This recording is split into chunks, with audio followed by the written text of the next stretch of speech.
আপনার কাছে একটা ল্যাপটপ অথবা একটা পিসি আছে, আপনি এই একটা স্ক্রিনের মধ্যে পকেট অপশনে চাইলেই কিন্তু 3 থেকে 4টা বা 2টা, যে কয়টা ইচ্ছা আপনি স্ক্রিন ওপেন করতে পারবেন। চলুন দেখি সেটা কিভাবে করবেন।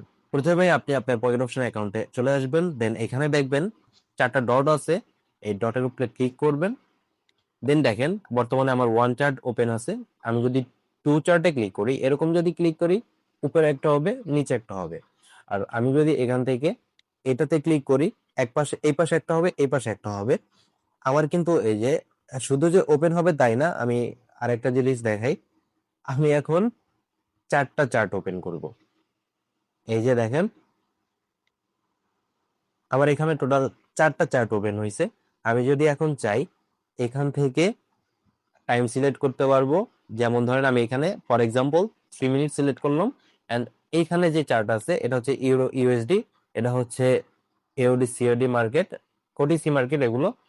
তো এখানে 3 মিনিট সিলেক্ট করছি, এন্ড এখানে 1 মিনিট সিলেক্ট থাক, আর এইখানে আমি 5 মিনিট সিলেক্ট করলাম, আর এখানে সিলেক্ট করলাম এখানে 30 সেকেন্ড সিলেক্ট করলাম। দেখেন আমার কিন্তু মার্কেটে বা চার্টে যাই বলেন, প্রত্যেকটা মার্কেটে কিন্তু আলাদা আলাদা টাইম সিলেক্ট করতে পারতেছি। শুধু তাই না, আমি চাইলে ব্যালেন্সও সিলেক্ট করতে পারবো আলাদা আলাদা। যেমন এটাতে $10 সিলেক্ট করলাম, এটাতে সিলেক্ট করলাম হচ্ছে আপনার, এটাতে $9 সিলেক্ট করলাম।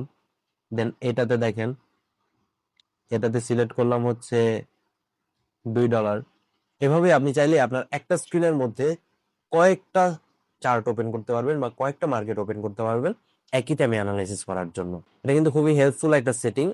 আপনারা কি জানতেন এটা? না জানলে অবশ্যই কমেন্টে জানাবেন। তো এখন আমরা এই 4টা চার্ট আলাদা আলাদা ওপেন করে অ্যানালাইসিস করে ট্রেড করব, দেখবো আমাদের কোনো প্রবলেম হয় কিনা। তো দেখেন এখানে হচ্ছে এওডিসি এডি ওডিসি মার্কেট, এখানে আমরা 3 মিনিট সেলের পেয়ার আছে। আমি আপনাদেরকে দেখানোর ক্ষেত্রে $1 সিলেক্ট করলাম, কোনো অ্যানালাইসিস না করে একটা রেড নিব আপের জন্য।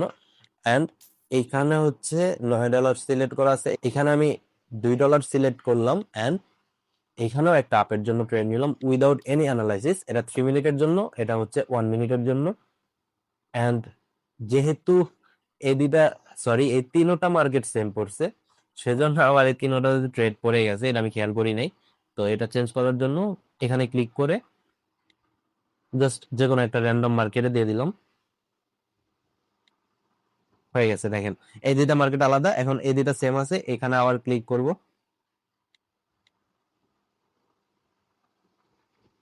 এখানে ক্লিক করে যে কোনো একটা র্যান্ডম মার্কেটে দিলাম।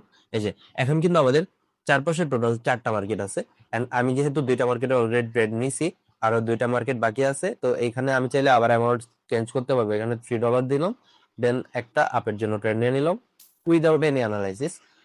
এন্ড এইখানে আপনারা কিন্তু আবার এভাবে উড়াধুরা ট্রেড করবেন না, আমি জাস্ট আপনাদেরকে দেখানোর জন্য, অভিজ্ঞতা দেওয়ার জন্য আমি ট্রেড গুলো নিতেছি। এখানে একটা বার সিলেক্ট পেয়ে আছে, থাক 5 মিনিটের জন্য আমি একটা আপে ট্রেড নিয়ে নিলাম।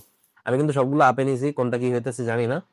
একটা অলরেডি লস হয়ে গেছে, এন্ড আরো দেখেন 3টা কিন্তু রানিং আছে। কোনো ল্যাগ মারতেছে না, কোনো কিছু হইতেছে না, একদম স্মুথ ভাবে চলতেছে। এন্ড আপনারা চাইলে কিন্তু এখান থেকে আবার চেঞ্জ করে এভাবে আনতে পারবেন। সর্বোচ্চ ম্যাক্সিমাম 4টা চার্ট ওপেন করা যায়, হয়তো বা ডিফারেন্স ভাবে ছোট বড় করে, বাট 4টার বেশি আপনি ওপেন করতে পারবেন না। এ ট্রেড পড়ে গেছে, কি হইলো দেখি। ভাই কথা বলতে বলতে এ ট্রেড ক্লিক করে প্রফিট হয়ে গেল। যাই হোক, তো এই ছিল আজকের ভিডিওতে। নিত্য নতুন যদি কোনো আপডেট চান পকেট অপশন সম্পর্কে, অথবা আরো ভালো ভালো সেটিং সম্পর্কে জানতে চাইলে অবশ্যই আমার চ্যানেলটা সাবস্ক্রাইব করে দিতে পারেন। দেখা হচ্ছে পরবর্তী ভিডিওতে। Till then take care. আল্লাহ হাফেজ।